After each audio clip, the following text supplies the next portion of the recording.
Buka dulu ya.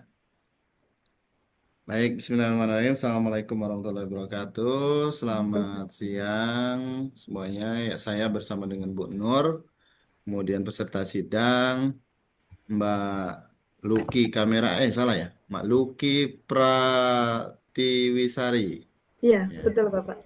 ya, saya pikir namanya tadi Luki kamera, agak Oh iya, aneh. ada dua ya Pak. Ya, oke.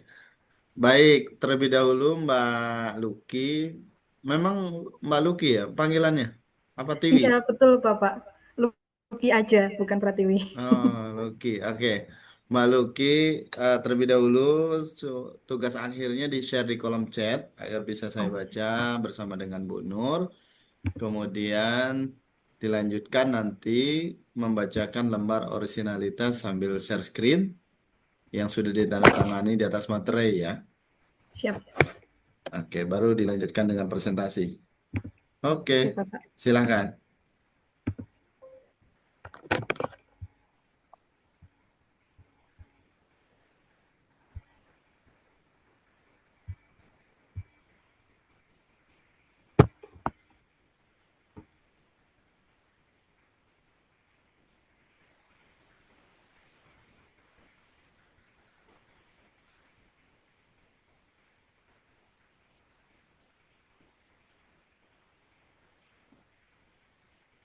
Sudah terkirim Bapak?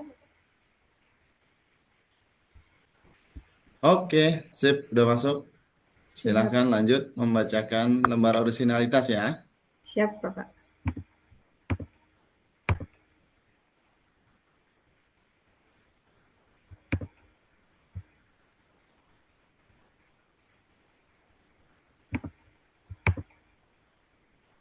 Izin sudah terlihat ya Bapak? Sudah, oke. Siap. Assalamualaikum warahmatullahi wabarakatuh. Selamat siang. Assalamualaikum. Yang terhormat Ibu Nur Hayati Siregar selaku Ketua Sidang dan juga yang kami hormati Bapak Abdurrahman SEMAK selaku anggota sidang dan tentunya Ibu moderator kita Ibu Mutiara SEMAK. Izin Bapak Abdu yang memandu pada siang hari ini, saya akan membacakan pernyataan keabsahan yang sudah saya buat. Nama saya Luki Pratiwisari, biasa dipanggil Luki. Judul tugas akhir saya adalah pengaruh penyampaian surat paksa, pelaksanaan penyitaan, dan pemblokiran terhadap pencairan piutang pajak pada KPP Pratama X. Tugas akhir disusun secara ilmiah yang memenuhi aspek originalitas, valid, dan dapat dipertanggungjawabkan. Tugas akhir disusun tidak menggunakan generatif AI untuk bantuan penulisan kalimat atau paragraf. Data yang digunakan dalam penelitian adalah data yang bersumber pada penerapan metode usulan atau dari sumber ilmiah lain dari instansi yang berizin secara resmi. Jika di kemudian hari ditemukan hal-hal yang melanggar ketentuan penyusunan tugas akhir, saya siap bersedia dan menerima sanksi akademik dari Universitas Siber Asia. Izin Bapak Abdu, saya akan melanjutkan presentasi saya. Sudah terlihat Bapak? Oke, jangan panjang-panjang ya. Oh, siap, siap Waktunya Bapak. nggak usah panjang-panjang. Dari bab 1 nanti langsung ke bab 4 ya. Oh, siap, siap Bapak. Oke, Izin, silahkan. saya akan menyampaikan tugas akhir saya yang berjudul pengaruh penyampaian surat paksa, penyitaan, dan pemblokiran terhadap pencairan piutang pajak pada KPP Pratama X, di mana dosen pembimbing saya adalah Ibu Mudanisi SEMAK. Kemudian kenapa saya mengangkat judul ini? Karena pajak seperti yang kita ketahui bersama adalah termasuk salah satu sumber penerimaan negara yang paling dominan dalam APBN. Dan penerimaan pajak digunakan untuk membiayai berbagai program pembangunan nasional dan dalam praktiknya tidak semua wajib pajak memenuhi kewajiban perpajakannya secara tepat waktu. Dan salah satu permasalahan yang sering dihadapi adalah timbulnya piutang pajak, yaitu pajak yang terutang belum dilunasi oleh wajib pajak sampai dengan jatuh tempo pembayarannya. Dan untuk tampil piutang pajak pada KPP Pratama X, persentase pencairan terhadap piutangnya dari tahun 2020 sampai 2024 mengalami penurunan. Maka dari itu akan saya angkat mengapa hal ini terjadi seperti itu Bapak Abdul. Dan hal ini masih menunjukkan pergerakan yang tidak stabil dan belum sepenuhnya mendukung tercapainya sasaran penerimaan pajak. Untuk alur penagihan aktif yang dilakukan oleh jurusita tentunya didasari dari dasar penagihan yakni adalah STP,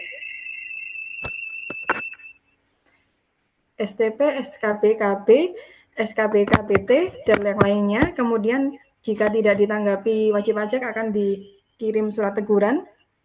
kemudian surat paksa, dan juga surat penyitaan. Di dalam surat penyitaan itu sebelumnya juga ada tindakan pemblokiran yang akan saya bahas dalam variabel yang sudah saya angkat. Kemudian untuk perumusan masalah, dengan disampaikan surat paksa diduga memiliki pengaruh positif terhadap pencairan piutang pajak. Kemudian untuk penyitaan diduga juga akan memberikan pengaruh signifikan positif, dan untuk pemblokiran diduga juga akan memiliki pengaruh positif terhadap pencairan piutang pajak.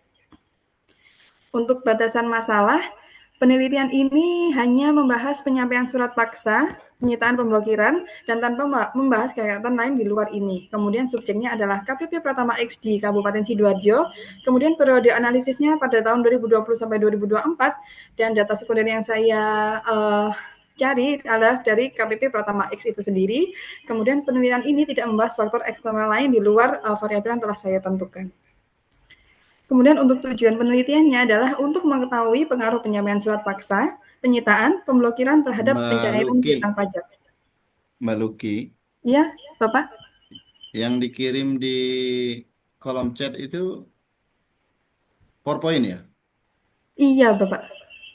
Yang jangan yang PowerPoint, kirim yang Oh, filenya ya. skripsinya ya, Bapak? Ya, betul. Ah, siap. Sip. Saya stop dulu ya ini, Pak. Enggak, Siap. ya boleh deh. Maaf ya, Pak. Saya kira PowerPoint-nya. Oke, nggak apa-apa.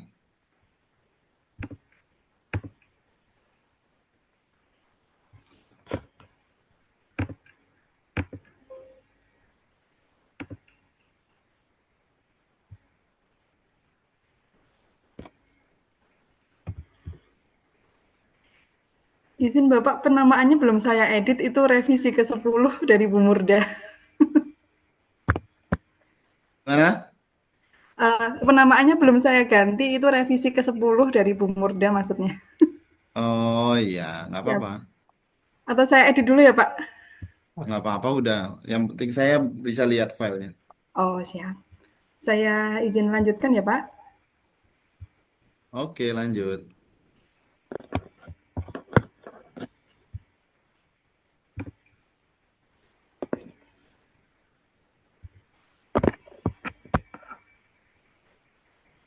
Baik, untuk metode penelitian yang saya angkat, di sini saya menggunakan pendekatan deskriptif yang dipadukan dengan metode kuantitatif.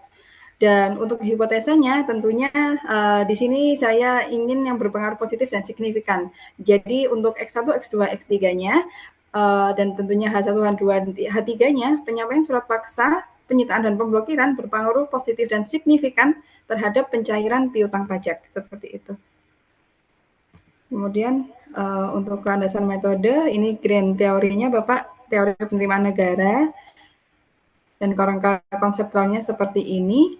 Kemudian teknik pengumpulan datanya saya menggunakan sampel jenuh, yakni saya menggunakan seluruh populasi yang ada dalam data tersebut. Jadi misalkan di sini total laporan bulanan surat paksa dalam 1 tahun, yakni adalah jumlah suratnya dalam laporan setiap bulan. Jadi kemungkinan nanti izin Bapak akan ada data yang 0, karena dalam 1 bulan itu belum tentu ada surat paksa, penyitaan, dan pemblokiran. Seperti itu. Kemudian untuk teknik pengolahan datanya, aplikasi SPSS dan analisis datanya akan saya lanjutkan kemudian di bab 3 ini. Variabel penelitiannya yang sudah saya sampaikan tadi bahwa saya menggunakan total laporan bulanan surat paksa, penyitaan, dan pemblokiran. Jadi jumlah suratnya dalam laporan setiap bulan. Kemudian untuk uji-ujinya saya menggunakan seperti ini, seperti yang ada di layar. Dan untuk hasil dan analisanya, seperti yang tertera di layar Bapak Abdu, analisis statistika deskriptif digunakan untuk menggambarkan data dengan melihat nilai min, nominal, nilai maksimal, dan standar deviasi dari setiap variabel. Sampel pada penelitian yang saya gunakan tadi adalah sejumlah 60, mohon maaf, seperti yang telah saya jelaskan di awal bab 2 tadi. Dan di sini kenapa ada nilai 0 tadi, itu tadi Bapak, karena tiap bulan itu belum tentu ada surat paksa, penyitaan, dan pemblokiran. Jadi ada yang di bulan tertentu itu 0, seperti itu. Semoga bisa menjelaskan. Kita lanjut ke uji asumsi klasik. Saya mulai dari uji normalitas terlebih dahulu. Sesuai dengan tabel analisis deskriptif, diketahui bahwa rentang nilai dari setiap variabel tidak seimbang yang mengakibatkan varians residual tidak konstan sehingga perlu dilakukan transformasi. Dan di sini saya menggunakan metode Kolmogorov-Smirnov yang mana dasar pengambilan keputusan jika signifikasi kurang dari sama dengan 0,05 berarti terdapat residual tidak berdistribusi normal. Dan jika signifikasi lebih dari sama dengan 0,05 maka residual berdistribusi normal. Dan di sini hasilnya adalah 0,058, maka dari itu residual berdistribusi normal. Kemudian untuk uji multikolinearitas, seperti pada tabel dapat dilihat jika pada variabel surat paksa penyitaan dan pemblokiran menunjukkan nilai toleransi lebih besar dari 0,2 dan nilai VIV kurang dari 10, sehingga bisa diketahui dalam uji ini tidak ada gejala atau masalah multikolinearitas dan dapat dilanjutkan untuk dilakukan uji berikutnya. Kemudian untuk uji heteroskedastisitas, yakni adalah yang seperti disajikan pada tabel, menunjukkan bahwa nilai p-value masing-masing variabel independen X sebesar 0,148, 0,078, 0,491 lebih besar dari taraf signifikansi 0,05. Artinya, setiap variabel independen tidak terjadi gejala heteroskedastisitas sehingga uji dapat dilanjutkan. Untuk uji autokorelasi, berdasarkan hasil tabel, dapat diketahui nilai uji Durbin-Watson sebesar 1,741, artinya variabel pengamatan memenuhi asumsi uji autokorelasi, sehingga hasil akhir valid dan dapat diandalkan.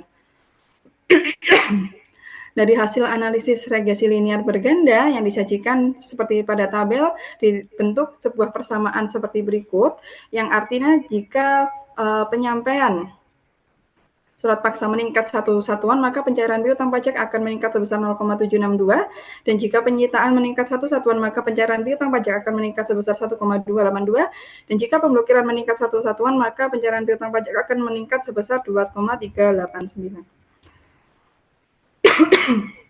Untuk koefisien determinasi, pada tabel terdapat nilai koefisien determinasi sebesar 0,341 atau 34,1%.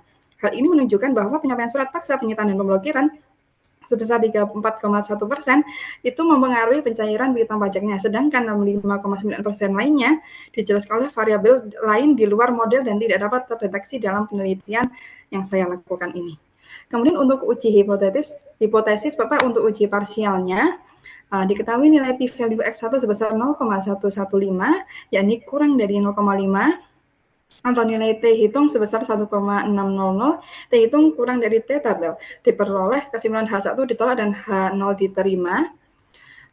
Maka dari itu surat paksa tidak berpengaruh signifikan terhadap pencairan piutang pajak.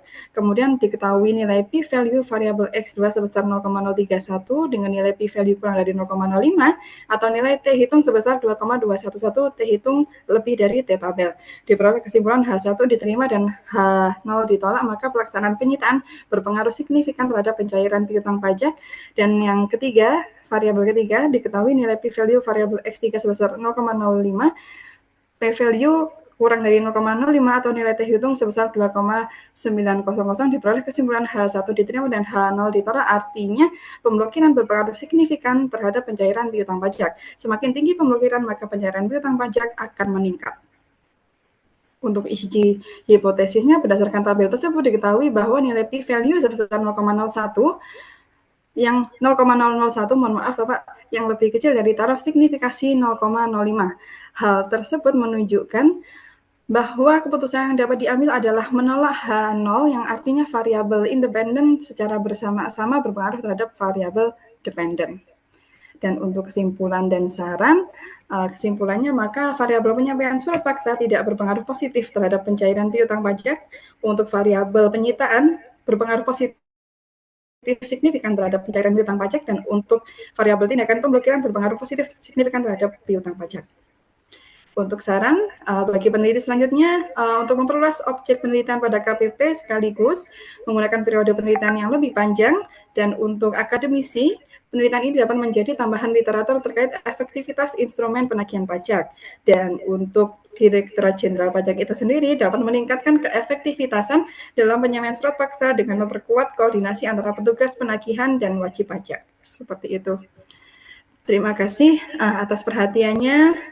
Semoga bermanfaat untuk kita semuanya, terutama untuk saya. Dan mohon maaf Bapak jika ada salah kata yang telah saya ucapkan. Semoga hasilnya memuaskan. Terima kasih. Wassalamualaikum warahmatullahi wabarakatuh. Baik, terima kasih Mbak Luki atas presentasinya. Gimana perasaannya Mbak Luki? Deg-degan Pak. Deg-degan ya. Tapi berapa lama ngerjain tugas akhirnya? Saya ngerjainnya mulai Juli Bapak. Tapi Juli itu Ya. saya jarang bimbingan, biasanya 2 minggu sekali. Siapa pembimbingnya? Ibu Murda Bapak. Oh, aman ya tapi. Insya Allah aman, akhirnya Insya aman Allah. Bapak. Saya pernah chat Akhirnya Pak aman. Abdu untuk di follow up ke Bu Murda karena waktu itu memang dari kelas kami kan Oh, banyak yang, dosen pembimbing akademiknya saya ya? ya betul Bapak, Oh, pernah chat saya. Oke, tapi akhirnya betul. bisa kan? Alhamdulillah Bapak ada kesempatan. Alhamdulillah. Katanya di info ada sekitar 4 orang gitu yang minta apa diakomodir karena nggak dikoreksi-koreksi ya. Iya, betul Bapak. Oke, tapi akhirnya alhamdulillah selesai juga ya. Oke, Iya, terima kasih terkait Bapak dengan kesempatannya. topiknya Mbak Luki, terkait dengan judulnya ya, apa latar belakang kamu ngambil topik ini Mbak Luki? Ya, tentunya seperti yang telah saya sampaikan tadi bahwa di KPP X yang saya teliti itu kok menurun gitu Pak. Dan saya lihat padahal jurusitanya juga banyak sekali dan rajin sekali menyampaikan surat paksa kayak gitu.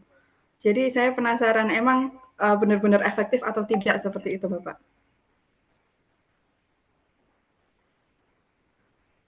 Oke, lalu dari penelitian terdahulu hasilnya seperti apa? Banyak yang positif, ada yang juga yang negatif Bapak. Jadi Oh, kalau penelitian yang terdahulu itu malah surat paksanya yang berpengaruh positif. Untuk pemblokiran penyitaan itu malah negatif. ya, Seperti itu. pemblokiran, penyitaan.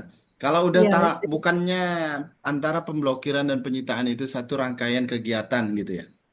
satu rangkaian kegiatan Bapak. Jadi sebelum disita dalam waktu 2 kali 24 jam itu kita bisa memblokir nih ke wajib pajak. Jadi kita bisa memberikan efek apa ya?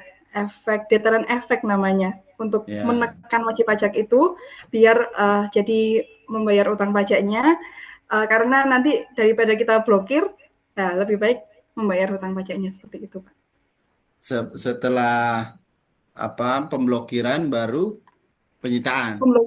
Penyitaan betul. Jika sudah Ya, disita maka lanjut lelang itu Pak. Seperti yang Bapak lihat di lelang.go.id, ya di situ itu hmm. banyak sekali Ya, kalau aset dari wajib pajak. kalau kantor pajak melakukan penyitaan itu dilelang ya akhirnya pada akhirnya kan. Betul. Iya betul Bapak. Kalau saya ini di luar topik. Kalau saya boleh Ya. boleh nanya secara itu antara debt collector dengan kantor pajak gitu. Kira-kira se- apa Gimana? mana yang paling berhak antara debt collector dengan kantor pajak kira-kira? Wah ini kalau dari sisi kantor pajak ya pasti lebih berhak kita ya Pak ya. Karena kan Kalau mereka dari karena kan Mbak sudah Luki kan menunggak.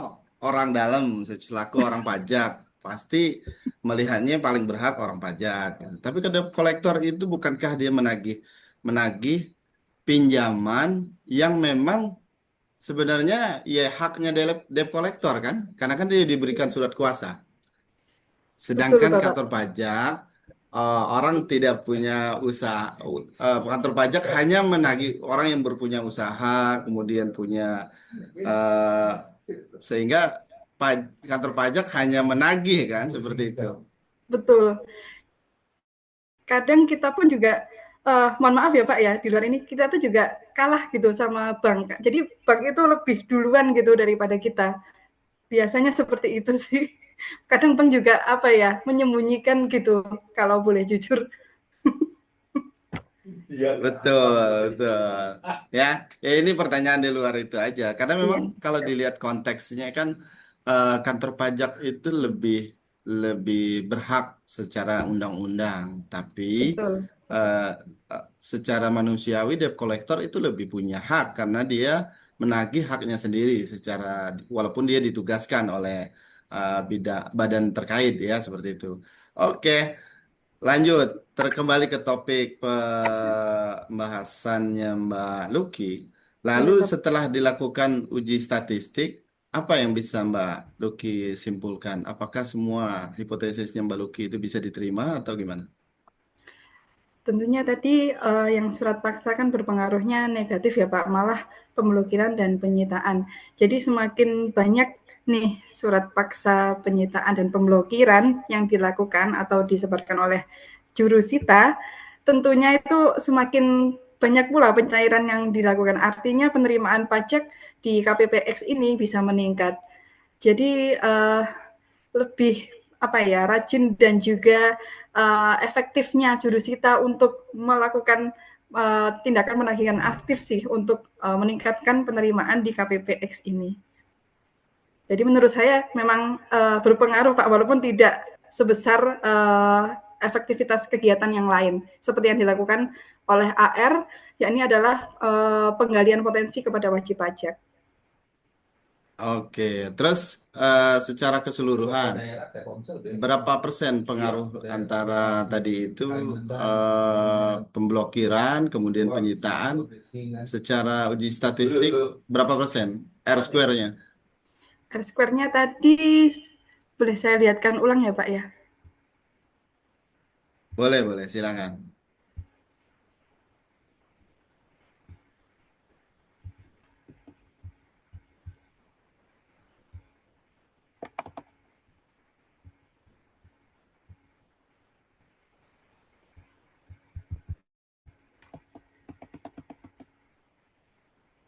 34,1% saja, Pak. Artinya memang tidak sebesar itu. Maka dari itu tadi saya bilang bahwa lebih dipengaruhi oleh faktor-faktor lain seperti yang dilakukan oleh kalau di kantor pajak itu pemeriksa dan juga akun representatif ya Pak yang melakukan penggalian potensi ke wajib pajak. Dan mungkin ini 65,9%-nya itu dibagi kalau dari sisi penagihan aktif seperti 34% saja. Dan pada kenyataannya juga memang seperti itu, Pak. Kebanyakan di kantor-kantor. Oh, berarti ada sekitar eh, 66% faktor lainnya ya, 65 ya. Betul, Bapak. Lebih ke ini apa penggalian potensi yang dilakukan oleh akun representatif tadi. Oh, udah dicoba diindikasikan apa aja faktor-faktor itu? Saya setahu saya ya Pak ya, kalau indikasi Hmm. saya belum terlalu Pak, jujur. Jadi kegiatan pemeriksaan, kemudian juga penggalian potensi kepada wajib pajak, apakah ada tunggakan-tunggakan lain di luar penagihan itu termasuk di 65% tadi, 66% tadi. Oke, nanti kalau ada faktor-faktor lainnya itu bisa dimasukkan sebagai saran untuk peneliti Oh, selanjutnya. siap. Itu Siap ya. Bapak. Saya Oke, tambahkan di Mbak Luki. saran. Mm-mm. Jadi ditambahkan di saran gitu ya Pak, Ya, maksudnya? ditambahin di saran karena biar Oh, peneliti selanjutnya bisa melihat variabel lainnya yang bisa lebih berpengaruh dibandingkan variabel. Karena ini kan cuma 30%, 34%. iya Ya. betul Pak. Sedangkan ada faktor lainnya sekitar 65% yang bisa saja variabelnya lebih berpengaruh dibandingkan variabel yang sudah kamu ujikan saat ini. Oke, Mbak Luki, saya rasa Siap cukup Pak. untuk hari ini. Mudah-mudahan bermanfaat ya. Nanti tadi konfirmasi Bu Nur memberikan penilaian dari file yang di-share oleh Mbak Luki ya. Siap Bapak. Oke. Baik, saya rasa cukup Mbak Luki untuk siang hari ini. Mudah-mudahan bisa ketemu pada saat wisuda ya. Iya, Pak, tentunya Ya, saya harap seperti itu saya juga.